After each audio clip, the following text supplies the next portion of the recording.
welcome to another edition of Desert Riders Off-Road Adventures. Today we're at the historic Canoa Ranch in Green Valley, Arizona. This ranch was established in the early 1900s and went till about 1968 or so before it was abandoned and started crumbling. Right around the 2000s, it was brought up and turned into a historic park. A lot of these buildings have been preserved, and we're going to go in and take a look.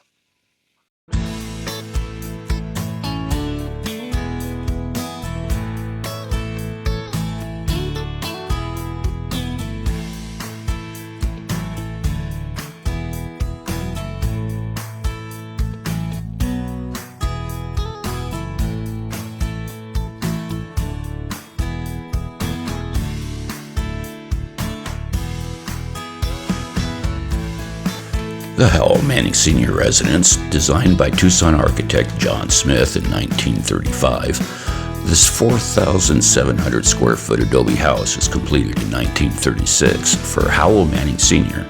and his second wife, Evelyn. At the time of its construction, the residence was considered state-of-the-art and was featured in an article in Architectural Forum. The design combines historical styles from California ranchos and Mexican haciendas, but has a surprisingly modern appearance with an informal open floor plan, expansive walls of glass facing the Santa Rita Mountains to the east, and a low-slung horizontal quality. The exterior was stuccoed and painted white to match the lime-washed structures in the ranch headquarters.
This residence is referred to as the Manning Jr., the Schnaufer residence. This adobe residence is approximately 3,500 square feet. It combines a house built in 1935 with a 1948 addition. Both portions of the building are believed to have been designed by the Tucson architect John Smith.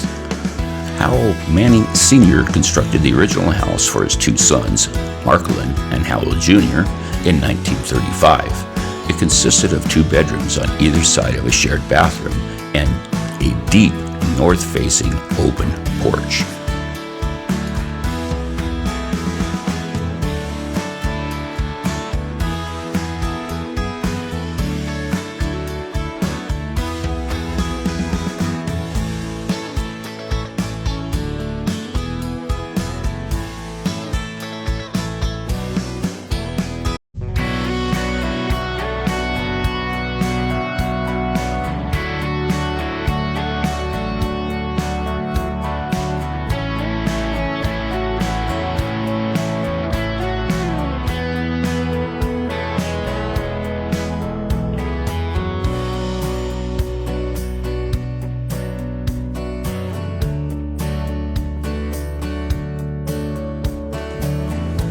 When Howell Jr. married in 1948, the house was expanded to the north, creating a family home for Howell Jr. and his new bride, Louise, or Deezy as she was known.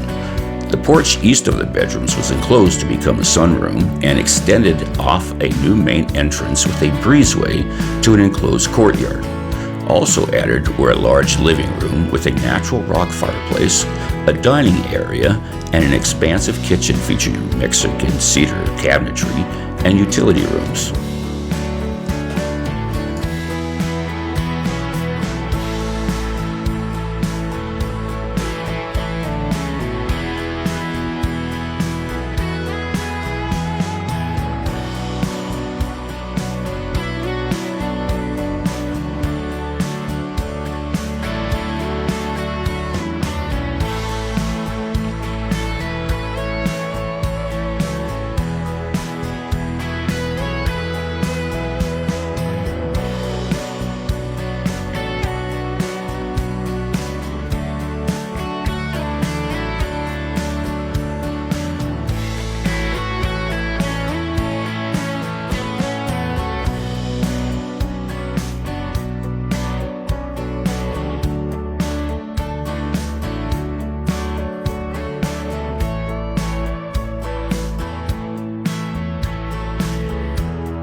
Although the house is constructed from adobe, the foundation and floors are concrete and the window casements are made of steel.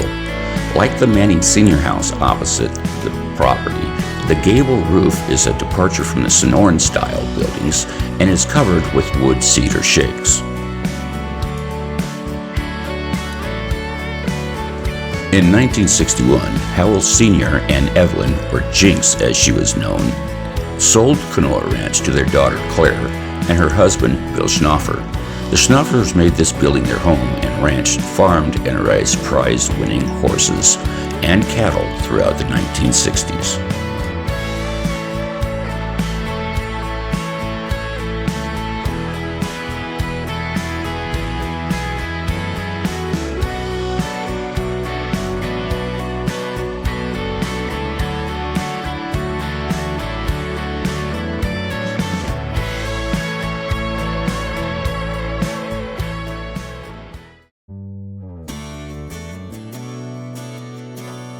The guest house was built prior to 1925. The small adobe house contained a single room. By 1948, the house had been upgraded as a guest house and an interior bathroom was added around 1952. With all the changes, the guest house contains 850 square feet of interior space.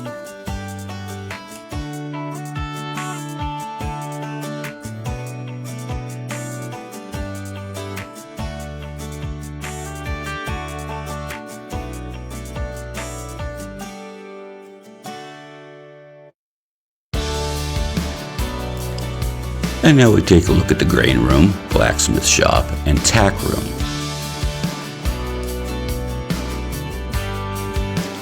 The buildings contain 5 rooms, a grain room for livestock feed and salt blocks to the north, 2 small storage rooms, the blacksmith shop, and a large tack room to the south.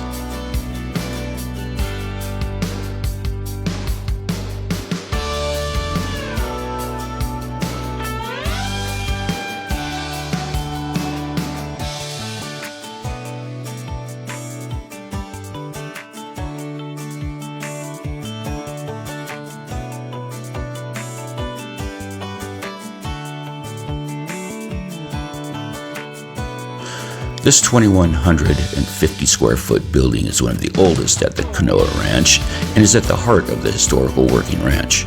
The building housed essential daily operations and was the location of a number of key functions, including the constant repair and upkeep of ranch and horse-related equipment and storage of materials.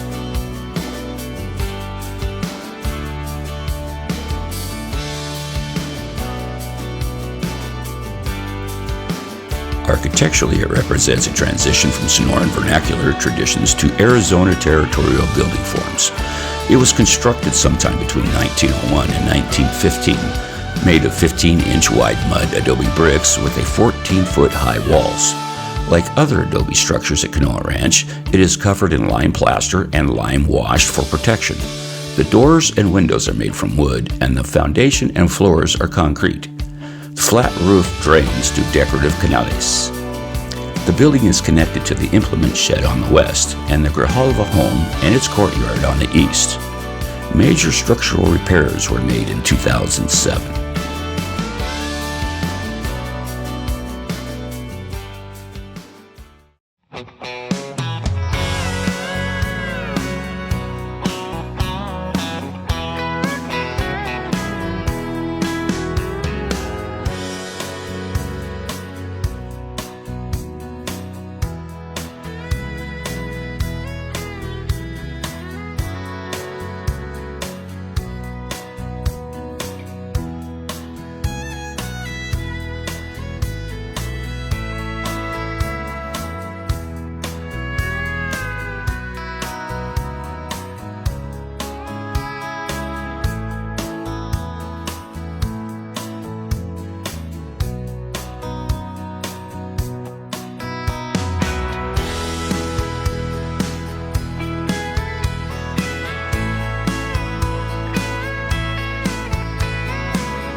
The Grijalva house was constructed in stages over several decades.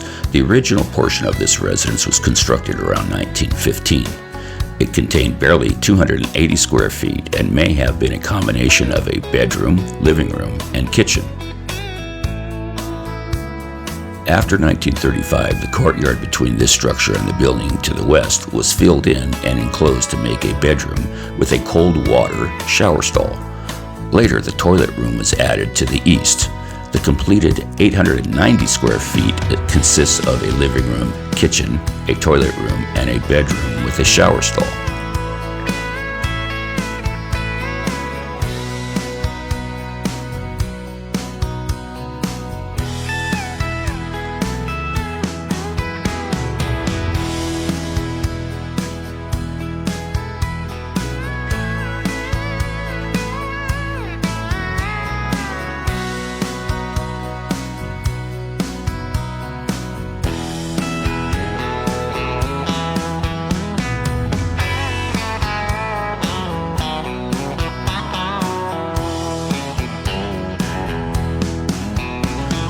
Possibly the oldest surviving building, the Foreman House is a traditional Sonoran-style building which was common in the later half of the 1800s. The building contains an original portion and an eastern addition constructed sometime prior to 1924. The result is a linear residence made up of a series of single rooms containing 1,565 square feet of interior living space.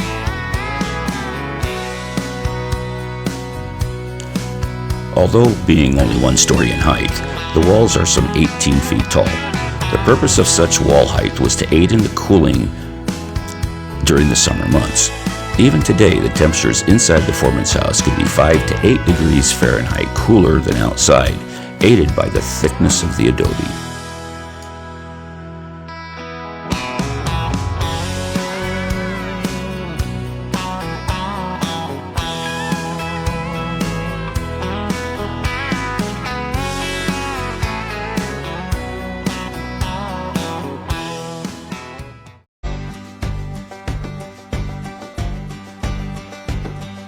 The Radique fence system at Canoa Ranch is one of the most unique features of the ranch.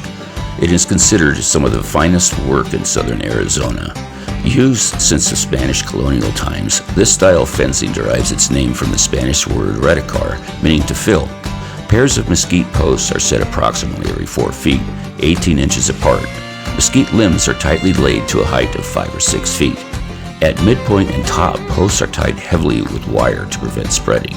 The result is an extremely solid fence that cattle cannot see through or over, helping them feel secure and reduce the urge to escape.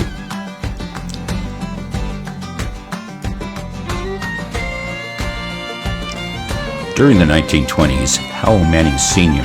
created a 5-acre artificial lake. Part of an extensive irrigation system, the lake was filled by the pumps pulling water from underground seepage caused by the Santa Cruz River. The lake was stocked with catfish and surrounded by cottonwoods and was a great place to cool down during the hot summer heat. When the ranch was sold in the late 60s, the pumps went off and the lake dried up.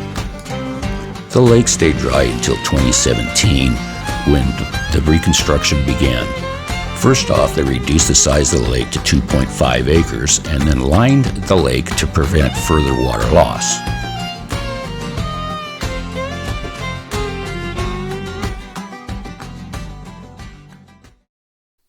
This has been a Desert Riders production.